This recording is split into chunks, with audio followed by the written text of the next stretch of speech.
അതിരപ്പിള്ളി വൈശ്ശേരിയിൽ കാട്ടാന ഒരാളെ ചവിട്ടിക്കൊന്നു. വൈശ്ശേരി സ്വദേശി മോഹനനാണ് കൊല്ലപ്പെട്ടത്. ഇന്ന് പുലർച്ചെ 2:30 സംഭവം. വീട്ടുപറമ്പിൽ ആനയെത്തി കൃഷി നശിപ്പിക്കുന്നതിനിടെ ആനയെ ഓടിക്കാനെത്തിയതായിരുന്നു മോഹനൻ. മൃതദേഹം ചാലക്കുടിയിലെ സ്വകാര്യ ആശുപത്രിയിലേക്ക് മാറ്റി. അതിരപ്പിള്ളി വൈശ്ശേരിയിൽ കാട്ടാനയുടെ ആക്രമണത്തിൽ വയോധികൻ കൊല്ലപ്പെട്ടതിനെ തുടർന്ന് ചാലക്കുടി ആനമല അന്തർസംസ്ഥാന പാത ഉപരോധിച്ച് നാട്ടുകാർ. അരൂർമുഴി ജംഗ്ഷനിൽ കാനറ ബാങ്കിന് സമീപമാണ് റോഡ് ഉപരോധം സംഘടിപ്പിച്ചത്. ശനിയാഴ്ച വെളുപ്പിന് 3 മണിക്കാണ് കൃഷിയിടത്തിലിറങ്ങിയ ആനയെ ഓടിക്കുന്നതിനായി പോകും വഴി പുല്ലാർക്കാട്ട് മോഹനൻ ആനയുടെ ചവിട്ടേറ്റ് മരിച്ചത്.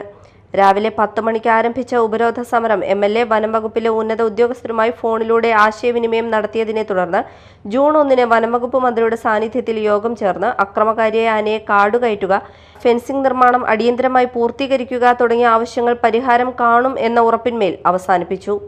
1.5 മണിക്കൂർ നീണ്ടുനിന്ന ഉപരോധത്തെ തുടർന്ന് റോഡിന്റെ ഇരുഭാഗങ്ങളിലുമായി KSRTC ബസ്സുകളും സഞ്ചാരികളുടെ വാഹനങ്ങളും ഉൾപ്പെടെ 100 കണക്കിന് വാഹനങ്ങൾ കുടുങ്ങി.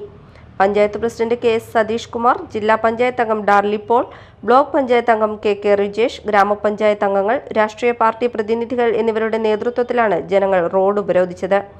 Media time, Chalakudy.